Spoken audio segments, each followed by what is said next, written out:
बहुत तेजी से नोएडा प्रशासन जो है एक्टिव नजर आ रहा है। नोएडा नगर पालिका की ओर से ये देख सकते हैं कि अब पानी का छिड़काव भी किया जा रहा है। ऐसा लग रहा है कि पूरी तैयारी जो थी एक सिंक में थी, आधे घंटे हुए हैं गिरे हुए, और यहाँ पर साफ सफाई तुरंत की जा रही है।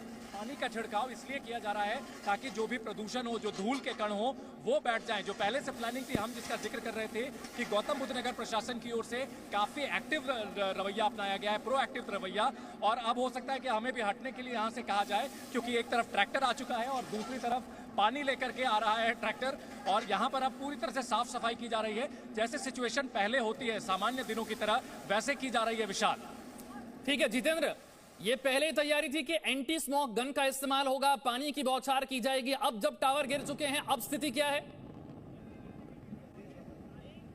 देखिए विशाल, प्रशासन ने पूरी तैयारियां कर रखी थी। उनको इस बात का अंदेशा था कि अगर हवा कम चलती है तो जो स्मोक है वो चारों तरफ बड़ी तेजी के साथ फैलेगा और उसको बैठने में समय भी लगेगा। लेकिन आज अच्छी बात ये रही कि जो जितना हवा का जो प्रेशर का जो उम्मीद थी कि जिस गति से हवा चलेगी, उससे दुगनी गति से आज हवा चली, और यही वजह है कि जो स्मोक है वो बहुत जल्दी यहाँ से छट गया। अगर स्मोक रहता तो उस समय एंटी स्मोक गन का इस्तेमाल किया जाता। इसके अलावा जो पानी के टैंकर्स रखे गए हैं उससे पानी का छिड़काव किया जाता। कोशिश ये की जाती कि जल्द से जल्द जो है, जो धुएं का गुबार है, जो धुआं और जो धूल हवा के अंदर फैली हुई है, उसको जल्द से जल्द बैठा लिया जाए। लेकिन आज अच्छी बात ये रही कि जैसे ही बिल्डिंग ढही है, जो मलबा है, जो धुआं है, वो सब कुछ इतने तय तरीके से जो हुआ है, इसकी भी उम्मीद प्रशासन को नहीं थी। लेकिन इतना जरूर है कि जो सब चीज हुई है वो बेहद अच्छे तरीके से हुई है। प्रशासन ने सब चीज की तैयारी कर रखी थी। एडिफिस के जो कर्मचारी हैं, जो कि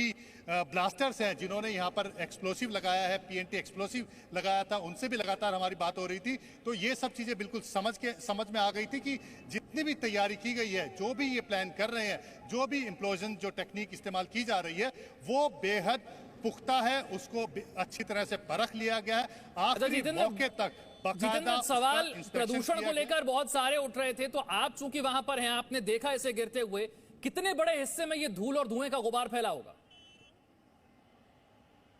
विशाल, मैं इसी बात को बताना चाहता हूं कि हम बिल्कुल 500 मीटर की दूरी पर खड़े हैं। जब ये बिल्डिंग डेमोलिश की गई है, उस 500 मीटर की दूरी पर जिस पुल के ऊपर खड़े हैं, हमें इस बात का अंदेशा था कि धूल का जो गुबार है, जो बिल्डिंग गिरेगी, धूल यहां तक आएगी। और यही वजह है कि हम सब लोगों ने मास्क पहन करके यहां पर तैयारी कर ली थी कि जैसे ही अगर धुआं आएगा तो कुछ बचाव होगा। लेकिन जिस तरह से ब्लास्ट हुआ और जिसके बाद हवा जो चल रही थी, जिस गति से हवा चल रही थी, और जो हवा का जो रुख था, इस जो रहने वाले जो रेजिडेंशियल टावर है जो आप देख रहे हैं ग्रेटर नोएडा की तरफ, उसी तरफ हवा का रुख था और काफी तेज गति से 13 किलोमीटर से 16 किलोमीटर प्रति घंटे की रफ्तार से ये हवा चल रही थी। और यही वजह है कि जो धुआं है, जो बिल्डिंग जैसे ही गिरी है ब्लास्ट के बाद, जो धुआं वहां पर फैला था, एक बार चारों तरफ फैला, लेकिन वो जो धुआं था सिर्फ और सिर्फ उसी बिल्डिंग के चारों तरफ रहा, और उसके बाद 10 मिनट के अंदर वो पूरा धुआं जो है वो छट गया था। आप जो डेब्रीज देख सकते हैं, वो डेब्रीज वहां पर रखी गई हैं, पड़ी हुई हैं अभी तक। उसको साफ करने में करीब 3 महीने का वक्त लगेगा। लेकिन ज्यादातर जो डेब्रीज हैं वो नीचे, क्योंकि बेसमेंट में काफ़ी इंतजाम कर दिए गए थे। एक्सप्लोसिव इस तरह से प्लांट किया गया था कि जो ज़्यादा से ज़्यादा जो डेब्रीज गिरेंगी, जो मलबा गिरेगा, वो नीचे बेसमेंट तक जाएगा और उसके बाद वहीं पर रह जाएगा। जैसा कि प्रशासन ने कहा भी है कि जैसा प्लान किया गया था, ठीक उसी तरह से ये ब्लास्ट हुआ है। किसी को कोई ज़्यादा नुकसान पहुंचने की आशंका नहीं है। जो नुकसान पहुंच सकता है उसका पहले से ही इंतजाम कर लिया गया था। ये आशंका थी कि कुछ जो बिल्डिंग्स हैं उनके शीशे टूट सकते हैं, एक बिल्डिंग से उसको थोड़ा नुकसान पहुंच सकता है, जो कि बेहद मामूली है। इसकी पहले से ही पूरी तैयारी कर ली गई थी। कंप्लीशन रिपोर्ट थी, जो बगल में बिल्डिंग है उसको क्या क्या नुकसान हो सकता है, शीशे टूट सकते हैं, तो यहाँ तक तैयारी कर ली गई थी कि बाकायदा उन घर के शीशों का नाप लेकर के ऑर्डर दे दिया गया था, ताकि एक्सप्लोजन के बाद जैसे ही घर वाले घर पहुंचेंगे तुरंत उसको फिट कर दिया जाएगा। प्रशासन ने यह भी बताया कि जो एहतियातन पीएनजी यानी कि जो गैस लाइन थी और जो इलेक्ट्रिसिटी थी उसको जो कट कर दिया गया था, उसको भी 2 घंटे के बाद रिस्टोर कर दिया जाएगा। शाम को 6:30 बजे जितने भी रेजिडेंट हैं वो आ सकते हैं।